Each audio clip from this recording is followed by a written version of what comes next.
మీరే అభ్యర్థిగా మారి ఎన్నికలు చేస్తే 17,000 ఓట్లు వచ్చి మీ డిపాజిట్ పోయింది. కాబట్టి ఈరోజు ప్రజలు జంట నగరాలలో ప్రజలు మెట్రో విస్తరణ కోరుకుంటున్నారు, గోదావరి జలాలు రావాలనుకుంటున్నారు, మూసి ప్రక్షాళన జరగాలనుకుంటున్నారు, రీజనల్ రింగ్ రోడ్డు రేడియల్ రోడ్స్తో పాటు తెలంగాణ రాష్ట్రానికి వచ్చే పెట్టుబడులను ఒత్తిడితో ఇతర రాష్ట్రాల కేంద్ర ప్రభుత్వం తీసుకెళ్తున్నప్పుడు మీరు అడ్డుకోకుండా ప్రేక్షక పాత్ర వహించిందని చెప్పి ఈ ప్రాంతంలో చదువుకున్న వాళ్ళు పేదలందరూ ఆలోచన చేయబట్టి ఈరోజు బీజేపీకి పరిస్థితి దాపురించింది. ఈ ఫలితాల తర్వాత కిషన్ రెడ్డి గారు తన వ్యవహార శైలిని మార్చుకొని తెలంగాణ రాష్ట్ర ప్రభుత్వంతో సహకరించి తెలంగాణ ప్రజల యొక్క అభివృద్ధి, ముఖ్యంగా ఈ మహానగర అభివృద్ధి కోసం సహకరించాల్సిందిగా వారికి విజ్ఞప్తి చేస్తున్నా. ఇది భూకంపం ముందు జరిగిన చిన్న ప్రకంపన మాత్రమే భారతీయ జనతా పార్టీకి. ఈ ఇండికేషన్ కిషన్ రెడ్డి గారు అర్థం చేసుకుంటే భవిష్యత్తులో వారి యొక్క రాజకీయ పరిస్థితి కాస్తైనా మెరుగ్గా ఉంటుంది. కాబట్టి వారు ఈ ఫలితాలను విశ్లేషించుకొని ముందుకు రావాల్సిందిగా, కాంగ్రెస్ పార్టీ ఎన్నికలు వచ్చినప్పుడే రాజకీయాలు మాట్లాడుతుంది, మిగతా సమయంలో రాజకీయాల జోలికి వెళ్ళాం, రాజకీయ విమర్శలు చెయ్యము, సంక్షేమము అభివృద్ధిని రెండు కళ్ళలాగా భావించి ముందుకు వెళ్ళాలనుకుంటున్నాము. కిషన్ రెడ్డి గారు, తెలంగాణ రాష్ట్ర ముఖ్యమంత్రిగా మిమ్మల్ని సాదరంగా ఆహ్వానిస్తున్న సచివాలయానికి రండి. కేంద్రంలో మన పెండింగ్ ఉన్న ప్రాజెక్టుల విషయంలో మనం చర్చించుకుందాం. మేము ఎన్నిసార్లు మీటింగ్ పెట్టినా రాలేదు. నేను మా ఉప ముఖ్యమంత్రి గారికి సూచన చేసి ఢిల్లీలో కూడా పెడితే కిషన్ రెడ్డి గారు రాలేదు.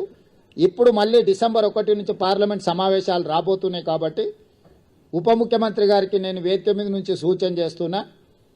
కేంద్ర ప్రభుత్వం దగ్గర అనుమతుల కోసం ఎదురు చూస్తున్న మన ప్రాజెక్టులు మనకు ఇవ్వవలసిన నిధుల విషయంలో అందరు పార్లమెంట్ సభ్యులను, లోక్సభ రాజ్యసభ సభ్యులతో పాటు కేంద్రంలో మంత్రులుగా ఆటోమేటిక్గా వాళ్ళు ఉంటారు కాబట్టి వాళ్ళతోనే ఒక సమీక్ష, మన చీఫ్ సెక్రటరీ మన అధికారులతోనే ఒక సమీక్ష పెట్టి ఒక నివేదిక రూపంలో వాళ్ళకి ఇవ్వవలసిందిగా ఉప ముఖ్యమంత్రి బట్టి విక్రమార్క గారికి నేను సూచన చేస్తున్నా.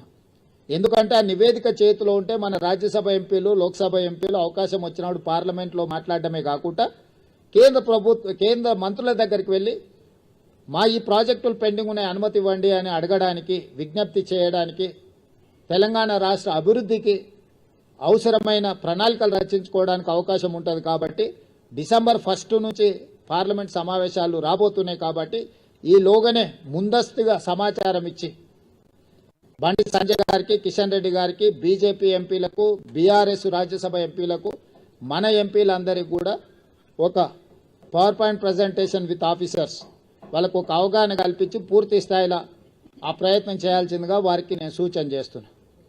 ఇక రెండవది బీఆర్ఎస్ ప్రధాన ప్రతిపక్షం. నేను శాసనసభ్యులు హరీష్ అండ్ కేటీఆర్కు ఒక సూచన చేయదలుచుకున్నా. హరీష్ రావు గారు, మీ అసూయను కొంచెం తగ్గించుకోండి. కేటీఆర్, నీ అహంకారాన్ని కొద్దిగా తగ్గించుకో.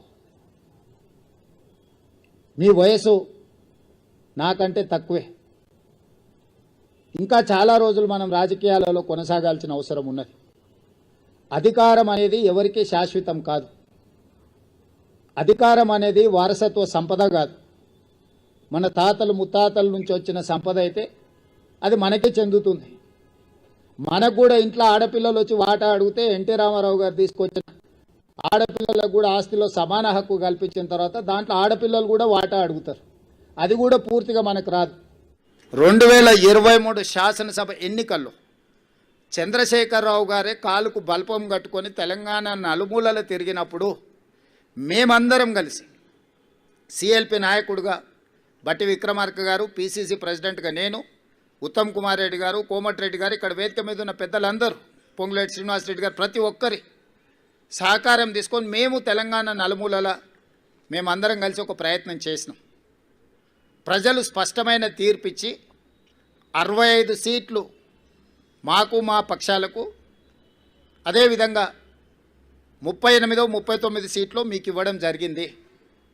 39.5% ఓట్లు మాకిస్తే 37% ఓట్లు మీకు ఇచ్చారు.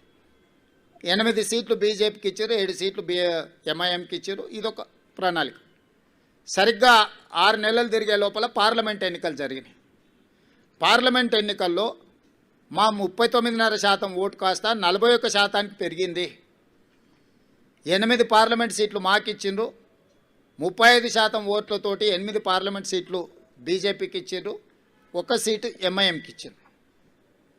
అంటే అసెంబ్లీ నుంచి పార్లమెంటు ఎన్నికలు వచ్చినప్పుడు మాకు ఆ రోజు 65 అసెంబ్లీ సీట్లలో మెజారిటీ ఇచ్చారు. 8 పార్లమెంట్లు గెలిచిన స్పష్టంగా 65 అసెంబ్లీ సీట్లలో కాంగ్రెస్ పార్టీకి అబ్సల్యూట్ మెజారిటీ వచ్చింది. అంతకుముందు మా సింబల్ మీద గెలిచింది 64, అలయన్స్తో గెలిచింది 1 సీటు.